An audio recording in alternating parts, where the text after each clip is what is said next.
नमस्कार साथियों, स्वागत है आपका सांवरिया मित्र CKB यूट्यूब चैनल पर। प्यारे मित्रों, लोकसभा चुनाव 2024 के लिए जो मतदान के बाद में जो मतगणना चालू हुई 4 तारीख को, कड़ी सुरक्षा के बीच आज सुबह 8 बजे से ही वोटों की गिनती शुरू हो गई है और 7 चरणों में 80 दिन के मतदान की प्रक्रिया के बाद 51 राजनीतिक पार्टियों के 8,360 उम्मीदवारों की किस्मत आज 4 जून को शाम तक बिल्कुल स्पष्ट हो जाएगी। मित्रों, इसे लेकर राजनेताओं, कार्यकर्ताओं के साथ ही देश की जनता की नज़र भी मतगणना पर टिकी हुई है और आज शाम तक सारी स्थिति स्पष्ट हो जाएगी। अब देखना यह है कि बनती है किसकी सरकार, और इस स्थिति स्पष्ट हो चुकी है साथियों। और लोकसभा चुनाव के बाद अब सरकार बनाने की कवायद भी शुरू हो गई है। सबसे बड़े दल एनडीए की पहली बैठक पीएम आवास पर की जा रही है। इसमें सरकार बनाने से जुड़े फैसले लिए जा सकते हैं और साथियों ऐसा भी कहा जा रहा है कि आज ही सरकार बनाने का दावा भी पेश किया जा सकता है।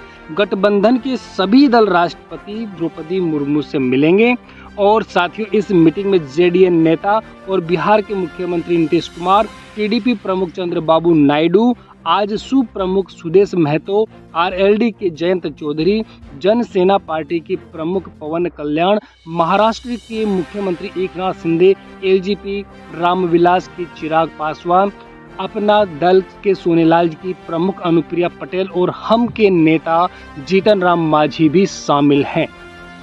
मोदी ने राष्ट्रपति को इस्तीफा सौंप दिया है, अब कार्यवाहक पीएम बने रहेंगे।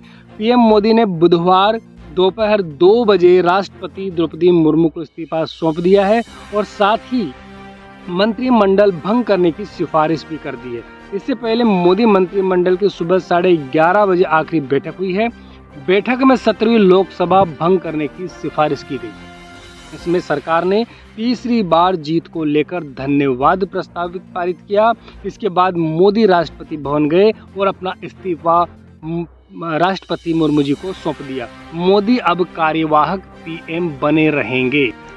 साथियों, लोकसभा चुनाव में भाजपा को 240 सीटें मिली है। ये बहुमत के आंकड़े 272 से 32 सीटें कम है। हालांकि एनडीए ने 292 सीटों के साथ बहुमत के आंकड़े को पार कर लिया है। चंद्रबाबू की टीडीपी 15 सीटों के साथ दूसरी और नीतीश की जेडीयू 12 सीटों के साथ एनडीए में तीसरी सबसे बड़ी पार्टी बन गई है। दोनों ही पार्टियां इस वक्त भाजपा के लिए जरूरी हैं। इनके बिना भाजपा का सरकार बनाना मुश्किल होने वाला है।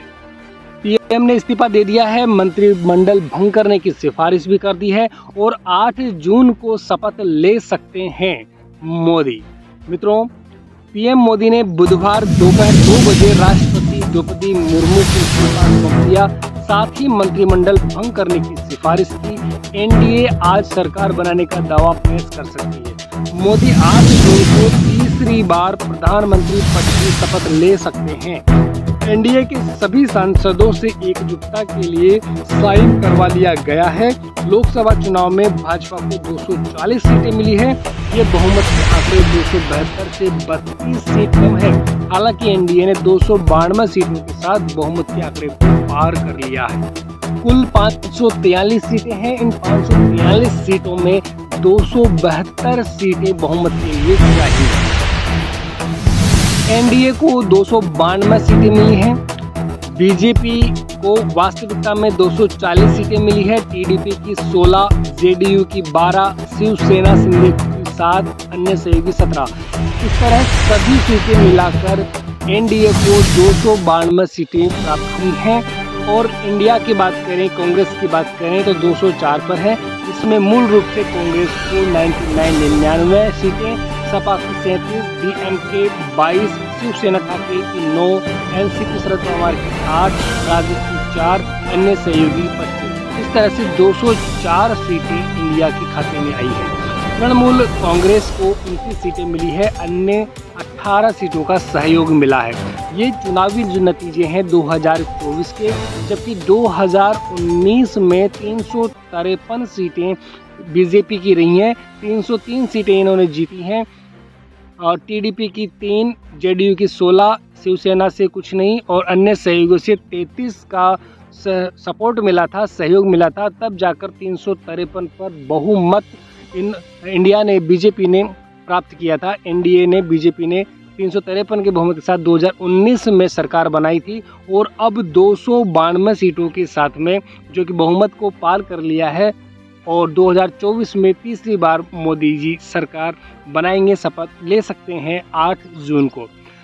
बात करें इंडिया की कांग्रेस की तो 204 सीटें अभी कुल मिलाकर 2024 में हो गई हैं, जबकि 2019 की बात करें तो 91 सीटें थी कांग्रेस की कुल मिलाकर, जबकि 52 सीटें पर ही ये आ पाई थी। सपा का 5, डीएमके 24, शिवसेना और एनएसपी और राजद से अन्य सहयोग से कुछ भी सपोर्ट नहीं मिला था। ऐसी स्थिति में 2019 में कांग्रेस कुल मिलाकर 91 सीटों पर ही रह गई थी, जबकि तृणमूल कांग्रेस 2019 में 23 सीटों पर ही रही। तो इस तरह से 292 सीटों के साथ बहुमत पर है एनडीए। तो साथियों, देखने वाली बात यह है कि 8 जून को मोदी तीसरी बार प्रधानमंत्री पद की शपथ लेने वाले हैं। चुनावी गहमागहमी चल रही है, माहौल पूरा बना लिया गया है, इलेक्शन खत्म होकर रिजल्ट आ गए हैं और साथियों जैसा कि आप देख भी पा रहे हैं इन पर अब मोदी तीसरी बार पीएम की शपथ लेंगे और नेहरू जी की बराबरी करने वाले हैं। लगातार तीसरी बार सरकार बनाने वाले हैं पीएम मोदी। अब देखना यह है कि इस बार इनका कार्यकाल है किस तरह का रहने वाला है, क्योंकि पिछली बार तो बहुमत के साथ इनकी सरकार बनी थी तो सारे निर्णय इनका एक तरफा हुआ करता था। लेकिन अब विपक्ष में भी कांग्रेस पार्टी की जो है और अन्य जो पार्टियां हैं वो भी आ चुकी है, लगभग बराबरी का मामला है। अब देखते हैं कि इस बार 5 साल मोदी जी की कार्यवाही सरकार किस तरह से गति करती है, क्या निर्णय लेती है, क्या योजनाएं फलीभूत होती हैं। तो बने रहिए साथियों, मिलते हैं कल विशेष सूचना के साथ।